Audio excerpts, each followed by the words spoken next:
Okay, let's take a look at question number 2. It says the roller coaster ride costs 8 tickets. If 30 people ride the roller coaster, how many tickets are collected? Let me read that one more time to make sure I understand what they're asking. It says the roller coaster ride costs 8 tickets. If 30 people ride the roller coaster, how many tickets are collected? Okay, I need to do 8 tickets times 30 people to find out how many tickets were collected. I'm going to go ahead and work in my journal. I need 8 tickets times 30 people, and I need to find the product there. So I'm going to do a little drawing. Let's say I have this box. I have 8, and then I can distribute this 30 into 3 equal groups of 10, right? What is 8 times 10? 80. 8 times 10, 80. 8 times 10, 80. Now I need to add my products together. So 80 plus 80 plus 80. 0 plus 0 plus 0 is 0. 8 plus 8 is 16. Plus 8 more is 24.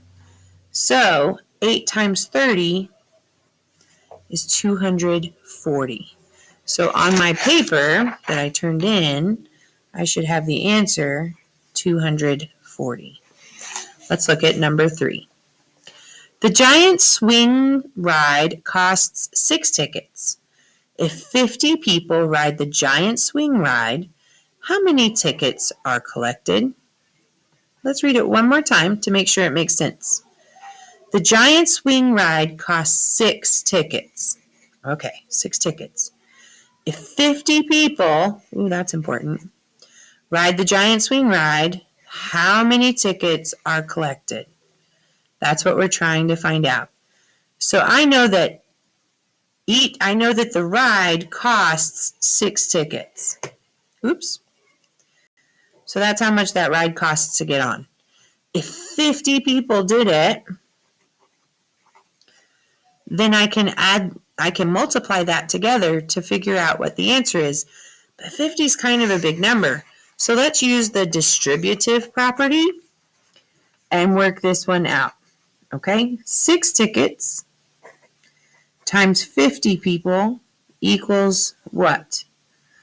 All right, I know I can break 50 into 10 equal groups. I can distribute that. So I'm going to draw, into 5 equal groups, right? 10, 10, 10, 10, 10. That's 10, 20, 30, 40, 50. Okay. I have 6 groups. So what is 6 times 10?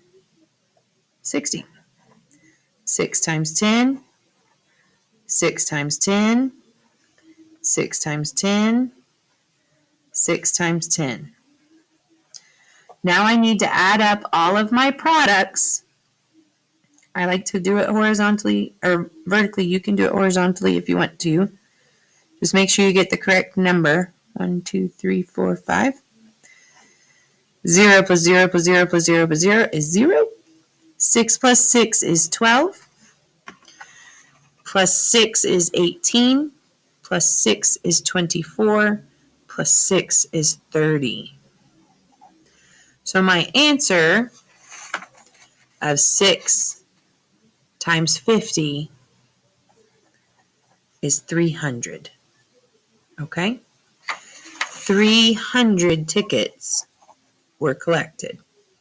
And that is the answers for number 2 and 3.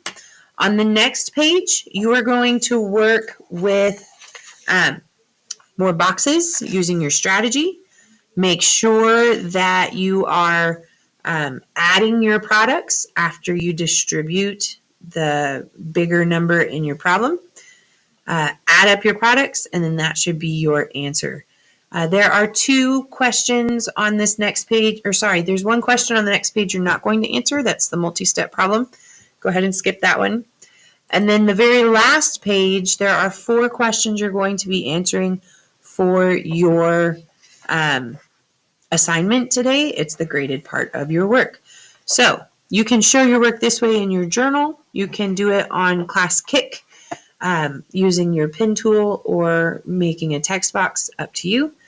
But make sure you're writing down and using that distributive property. It is something you will see again. All right, I can't wait to see how we do.